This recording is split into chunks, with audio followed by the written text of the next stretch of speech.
Daegu, a vibrant city nestled in a tranquil basin surrounded by majestic mountains in southeastern South Korea, was bustling with life in 1991. Known as the nation's spine due to its central location, Daegu radiated stability and peace. Yet beneath its picturesque landscape lay the foreboding Hwarian Mountain, a place both revered for its beauty and whispered about for its eerie solitude. On March 26th, this peace was shattered. 5 boys full of youthful excitement embarked on an innocent adventure up Hwarian Mountain, armed with nothing but simple tools and dreams of finding fire salamander eggs. By nightfall, their laughter faded into silence. What began as a routine day off soon spiraled into one of South Korea's most chilling mysteries, forever altering the lives of their families and capturing the nation's attention. The boys were an inseparable group. Kim Jong-shik, 9 years old, Park Chan-in, 10 years old, Kim Yong-gyu, 11 years old, Jo Ho-yeon, 12 years old, and Gu Kwan, 13 years old. Residents of nearby villages and classmates at the local elementary school, they often spent their free time exploring the wilderness near their homes. Hwarian Mountain, with its gentle slopes and dense foliage, was their playground. On that spring day, a national election had granted them an unexpected holiday. Excited to seize the opportunity, they planned to hunt for the prized eggs of the fire salamander, an amphibian known for its fiery red color and elusive nature. Carrying empty boxes and wooden sticks, they set out with laughter echoing through the streets. Kim Tae-yeon, the youngest in their usual group, stayed behind after his parents forbade him from going. His disappointment would later turn to gratitude for the cruel twist of fate that spared him. As the day gave way to evening, the first signs of worry emerged. By 6:30 p.m., the parents of the boys began to feel uneasy as none of the children had returned. At first, they dismissed their concerns, thinking the boys might have lost track of time. But as darkness fell and the streets remained silent, panic began to set in. Armed with flashlights, the families gathered and ascended the shadowy slopes of Hwarian Mountain, calling the boys' names into the thick, oppressive night air.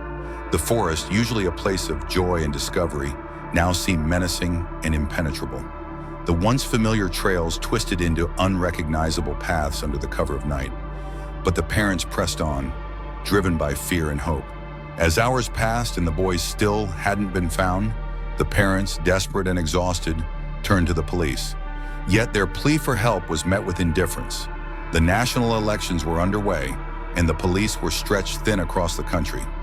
The missing children hadn't been gone long enough for an official search to begin, and the authorities simply advised the parents to wait.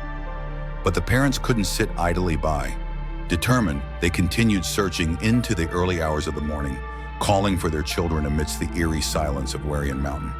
The rain started to fall harder, making the already treacherous mountain trails even more dangerous. Despite the growing uncertainty, the parents refused to give up, rallying the help of neighbors and volunteers, pushing forward into the darkened forest in search of their missing children. As days went by with no sign of the boys, the case began to attract widespread media attention. News outlets began reporting on the mysterious disappearance, and soon the story of the Frog Boys spread across the country. It was a shocking turn of events for a society used to stability, especially for a group of children from such a peaceful town. The national media, hungry for updates, poured resources into the investigation, eager to be the first to uncover the truth. Public outrage grew as the days stretched on without resolution.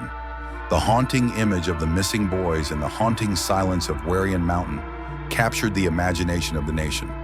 Their innocent faces were soon plastered on posters, in newspapers, and on TV screens across South Korea.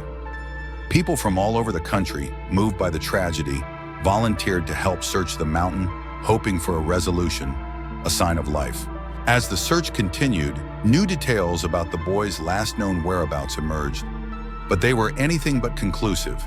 Witnesses came forward, but their accounts only seemed to deepen the mystery. One person claimed to have seen the boys walking up the mountain trail at 9 a.m., laughing and talking as they made their way toward the dense woods. Another claimed to have heard screams from the forest, unsettling and desperate. Some witnesses even remembered seeing the boys near the village pond at 4:30 p.m., but none could agree on the exact time or location. These conflicting testimonies muddied the investigation, leading authorities to question the reliability of the information. Had the boys gotten lost, or was there something far more sinister at play? 3 days after the disappearance, the first real clue surfaced. A phone call came in, but the voice on the other end sent chills down the spine of the families. A man speaking in a low, gravelly tone claimed to have kidnapped the 5 boys. He demanded 4 million won, approximately 73 million Korean won, or about 60,000 USD, in exchange for their safe return, setting a meeting place on Warrian Mountain. Kim Jong-shik's father rushed to gather the money and made his way to the agreed-upon location, hopeful but anxious. He waited for hours, the minutes stretching into agonizing hours, but no one showed up. The phone call ceased, and the families were left with nothing but unanswered questions and growing dread. Despite the police's initial hesitation, the pressure from the media and public outcry finally pushed them to act. By the 4th day, over 300 searchers, including police officers, military personnel, and local volunteers, were combing Warrian Mountain. Helicopters were deployed to search from above, while search teams scoured every inch of the rugged terrain below. But despite their efforts, the search yielded no clues. The forest seemed to keep its secrets. Each day, more and more people joined the hunt, bringing with them fresh hope. Yet each day passed without a single sign of the 5 boys. The growing sense of loss and frustration began to settle over the searchers. Was the mountain hiding something, or had the boys truly disappeared into thin air? As the search continued, one lead stood out. A report from a local teenager named Seung-hoon. Seung-hoon, who had been hiking in the area on the day the boys went missing, claimed to have heard 2 screams from the woods around 11:30 a.m. The first scream was sharp, followed by another filled with desperation. The boy immediately fled the scene, terrified by what he had heard. His testimony added a new layer of complexity to the case. If the screams were indeed from the missing boys, it suggested that something or someone had been lurking in the woods with them. But the police dismissed this lead. They believed the screams were most likely caused by animals or the wind. Yet as time passed, some began to wonder, was there a hidden danger in the forest that no one had yet uncovered? As the investigation stalled, frustration among the families and the public grew. The case had quickly become one of the most talked about topics in the country. Television and newspaper coverage was relentless, with the faces of the missing boys plastered everywhere. But despite the media's constant attention, no new leads emerged. Desperation reached its peak when the families of the missing boys began taking matters into their own hands. They printed thousands of flyers, hoping that someone, somewhere, might recognize the boys or know something about their whereabouts. The media joined in, printing photos of the children on advertisements, buses, and even on food packaging. The national call for answers grew louder with each passing day. After weeks of silence, a strange phone call sent ripples of hope through the grieving families. A man speaking with a distorted voice called and claimed he knew where the boys were. He said that they were buried on Warrian Mountain, and he had been the one to bury them. However, when the police followed up on this tip, they found nothing. No bodies, no trace of the boys. The family's hopes were dashed once again, and the eerie silence of the mountain felt even more suffocating. The authorities were left with no answers, and the families continued to suffer in silence, their hearts filled with a mixture of grief and frustration. Was this cruel hoax the work of someone playing with their emotions? Or was there truly something hidden beneath the mountain? The case began to infiltrate every aspect of South Korean life. People from all walks of life discussed the boys' disappearance, sharing theories and speculations. Rumors swirled about the possible involvement of a serial killer, an idea that gripped the public's imagination. In the media, the case became a permanent fixture. Journalists continued to report new developments, but most of the time, they were simply rehashing old information. Yet each broadcast only fueled the public's hunger for answers. The entire nation seemed to hold its breath, waiting for a breakthrough that never came. As time passed, more bizarre theories about the disappearance surfaced. Among the most chilling was the rumor that the boys had been abducted by a gang of human traffickers. Others speculated that the boys might have been targeted by a serial killer who had a twisted obsession with children. These theories spread like wildfire, but the police found no evidence to support any of them. But the more the public speculated, the more the case became a national obsession. Newspapers printed sensational headlines. Talk shows dedicated entire episodes to discussing the boys' fate, while conspiracy theories flourished online. The case of the missing boys had evolved into a dark spectacle, feeding on the public's fear and uncertainty. A year after the boys' disappearance, another chilling phone call came in. This time, the caller was anonymous but claimed to have knowledge about the boys' fate. He suggested that they had been buried beneath the mountain, deep in a hidden cave. While the police initially dismissed this as another cruel prank, the sheer persistence of these calls started to shake their confidence. Determined to follow every possible lead, the authorities decided to re-examine Warrior Mountain with a new approach. This time, they brought in ground-penetrating radar and specialized search teams. The air was thick with expectation as the teams combed through every inch of the mountain once more. Could this finally be the breakthrough they had been waiting for? In September 2002, nearly 11 years after the boys had disappeared, a breakthrough finally came. While hiking near the base of Warrior Mountain, an elderly man stumbled upon what appeared to be a human skull buried in the dirt. His initial shock quickly turned into fear as he realized that the remains were likely linked to the long unsolved case. The police were notified, and they immediately launched a full-scale investigation. Soon, search teams returned to the area where the skull was found, digging into the ground with precision. After hours of digging, they unearthed more human remains, pieces of bone, clothing fragments, and a scattering of personal items. The skeletal remains matched the boys' estimated ages and were soon identified as the missing children. After the remains were found, the authorities sent them to a forensic team for analysis. It was clear that the boys had not died from natural causes.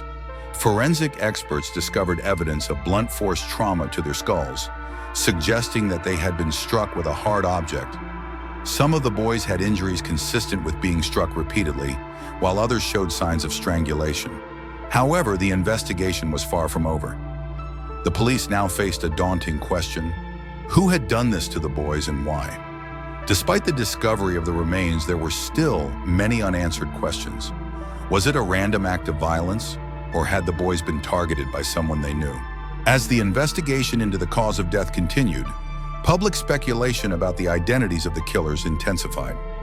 Some suggested that the boys had been murdered by someone who knew them well, perhaps a teacher or a local resident. Others speculated that the killer may have been a stranger who took advantage of the boys' naivety. Theories swirled, but no definitive evidence emerged to point to a specific suspect. As the years passed, the investigation seemed to stall, and the case of the Frog Boys became a haunting reminder of how little justice had been served. Months after the boys' remains had been found, a new lead brought investigators back to Warrior Mountain. In early 2003, an anonymous tip led the police to a cave system in the mountainside that had previously been overlooked.